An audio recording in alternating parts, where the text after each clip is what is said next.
Hello friends, very welcome to all of you to our YouTube channel Naukri Gyan गुरु। तो दोस्तों, अगर आपको वीडियो अच्छी लग रही हो तो प्लीज़ वीडियो को लाइक कर देना, चैनल को सब्सक्राइब कर देना और नोटिफिकेशन बेल ज़रूर प्रेस कर लें ताकि हर अपडेट आपको मिलती रहे। Thank you very much. पुराने जमाने में जो राजा महाराजा होते थे वो कुर्सी पे नहीं बैठा करते थे। अगर नेहरू जी को आपने देखा हो खेलते हुए, मैदान में नहीं बिस्तर पे अक्सर खेलते थे वो, उसको देखा हो तो उनके हाथ में एक गोल का तकिया होता था, उसे मसनद कहते हैं। जो गोल तकिया होता है जिसे लोग पीछे टेक लगा के बैठते हैं, उसे मसनद कहा जाता है। राजा महाराजा उसी मसनद को लगा करके सुल्तान अपना दरबार चलाते थे। इसका क्या मतलब है? जो आज साहिब मसनद हैं, यानी आज 1947 के बाद से जो इस मसनद पे टेक लगा के बैठे हैं, ये किराएदार हैं, मकान मालिक नहीं है। आया समझ में? अभी भी नहीं आया हो तो फिर समझा देता हूं। 1947 के बाद भारत की सत्ता हिंदुओं के पास चली गई है। ये सिर्फ कुछ दिन के किराएदार हैं, असली मकान मालिक तो हम हैं, क्योंकि हमारा बाप बाबर था, अकबर था, औरंगजेब था। ये कुछ दिन के लिए हैं, हम इनको खाली कराएंगे। इसी मुहिम में चल रही कहानी। वो शेर पढ़ रहा है, आप ताली बजा रहे हैं।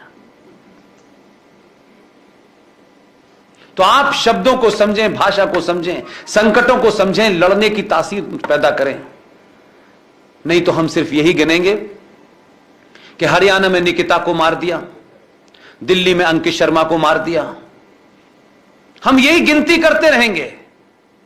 और क्योंकि एक खामोश समाज हमेशा वो रास्ता ढूंढता है जिससे हमें किसी प्रॉब्लम को इनकाउंटर न करना पड़े।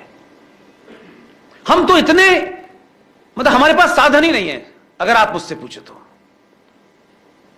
अगर आप टिकट ना भेजें और बड़ौदा में मेरे पीयूष जी मेरे मेहरबान ना हो तो मेरी हैसियत नहीं है। मैं तो चौराहों पे, पुलियों पे, जहां मिल जाता हूं वहां बात अपनी कहता हूं। मुझे कोई फर्क नहीं पड़ता मेरे बारे में लोग क्या सोचेंगे। मैं अपने बारे में क्या सोचता हूं ये इंपॉर्टेंट है। मुझे किसी का सर्टिफिकेट नहीं चाहिए। मुझे लगता है कुछ काम मैं कर सकता हूं, मैं कर रहा हूं।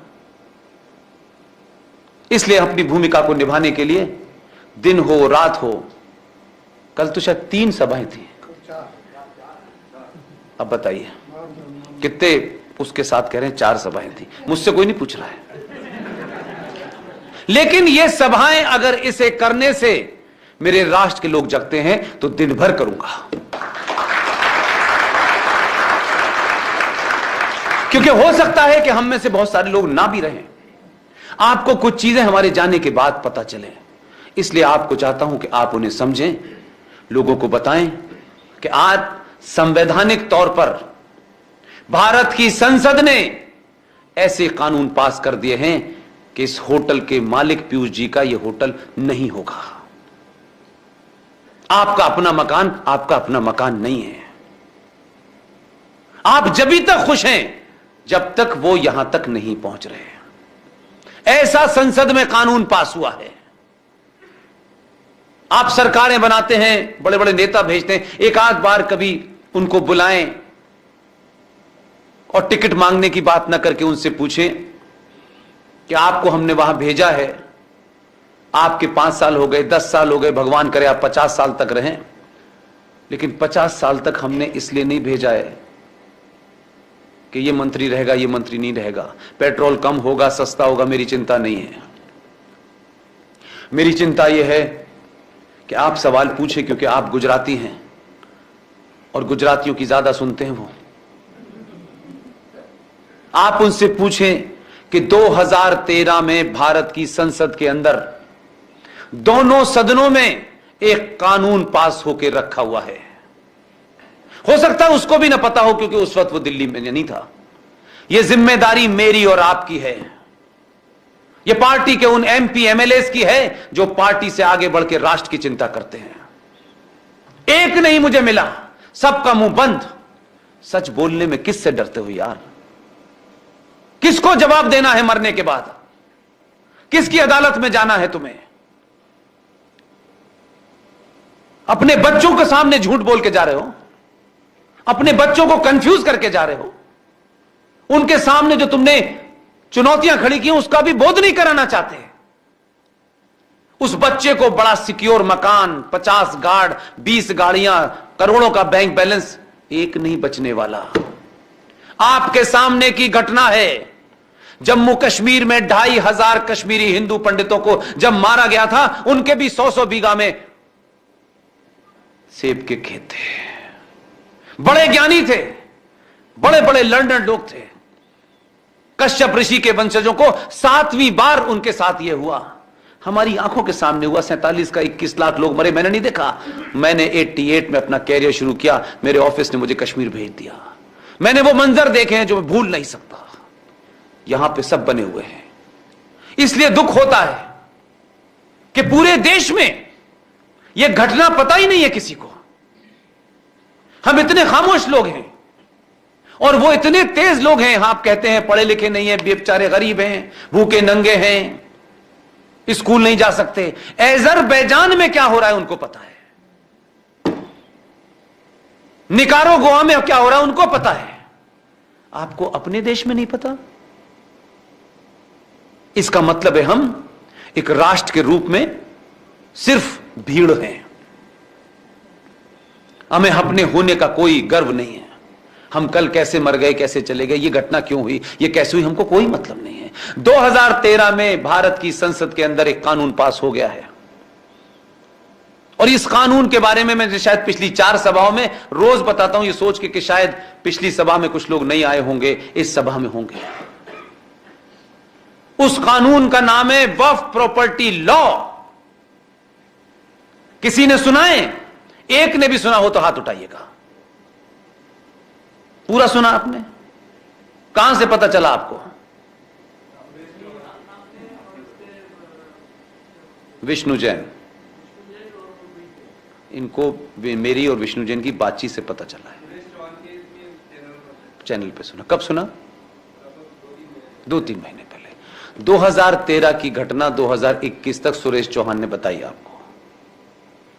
आपने क्यों नहीं जानने की कोशिश की? क्यों आपका इंटरेस्ट नहीं है कि मैं इसको जानूं?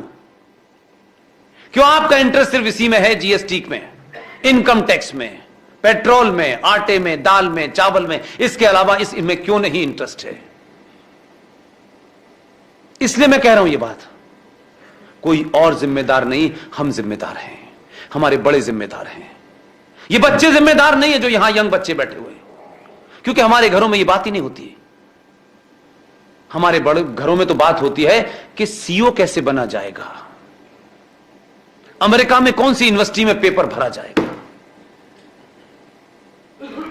2013 का वक्फ प्रॉपर्टी एक्ट जो 1922 का था, उसे 1956 में अमेंड किया गया, उसे 1995 में अमेंड किया गया और 2013 में मनमोहन की देखरेख के अंदर भारत की संसद में एक कानून पास हुआ। उस कानून के तहत आपने वक्फ बोर्ड का नाम तो सुना होगा, वो सुना है जी? अच्छा, वक्फ ये इस्लामिक एक शब्द है, ये प्रॉफिट के जमाने से शब्द है। वक्फ माने किसी को वसीयत कर देना, राइट? 2013 में इस कानून ने क्या कहा है, आप पे, मुझ पे, सब पे लागू है। उत्तर प्रदेश में लोग त्रस्त हो गए हैं, लेकिन अभी उनको यह नहीं पता चले बीमारी आई कहां से। 2013 में भी संसद में कुछ राष्ट्रवादी तो होंगे, ऐसा तो होता नहीं एक भी ना हो। सरकार, पार्टी, ये राष्ट्र से बड़ी है क्या? ये तो नहीं है ना राष्ट्र से बड़ी। पार्टियां तो रोज बनती हैं, बदन टूट जाती हैं, सरकारें चली जाती हैं। मेरी और आपकी जिम्मेदारी क्या है भाई, कि अगर पार्टी के लोग नहीं बताएंगे, कोई एमएलए एमपी नहीं बताएगा, तो हम भी अपना मुंह सी लेंगे। वक्फ प्रॉपर्टी कानून के तहत वक्फ बोर्ड का हर कर्मचारी पब्लिक सर्वेंट है। यह महत्वपूर्ण नहीं है, यह तो मैंने शुरुआत की है। उसके तहत, उस कानून के तहत सेक्शन 40 वक्फ प्रॉपर्टी लॉ क्या कहता है? अब मैं तो एक ही आपको सेक्शन बता रहा हूं बार बार। इसमें कॉमा फुल स्टॉप भी दाएं बाएं नहीं है। सेक्शन 40 यह कहता है कि वक्फ बोर्ड के 2 जाहिल मुसलमान, छोटे भाई का पजामा बड़े भाई का कुर्ता, वो आए और उनको ये 40 ये कहता है, उसमें ये शब्द लिखा हुआ है।